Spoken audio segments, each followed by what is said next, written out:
Baby మరొక lunch రెసిపీతో వచ్చేసా. క్యారెట్ పాలకూర రైస్. ఇదేం కాంబినేషన్ అనుకుంటున్నారా? పాలకూర ఒక్కటే టేస్ట్ అంత బాగుండదు కదండి. క్యారెట్ వేస్తే టేస్ట్ చాలా బాగుంటుంది.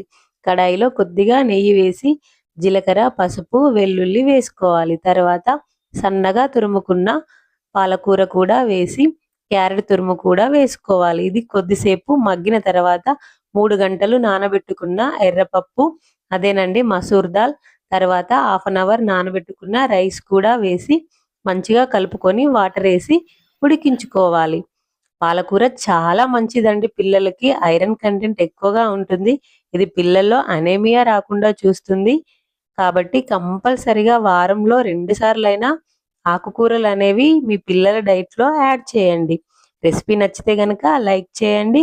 మరిన్ని వీడియోల కోసం సబ్స్క్రైబ్ చేయండి. బాయ్.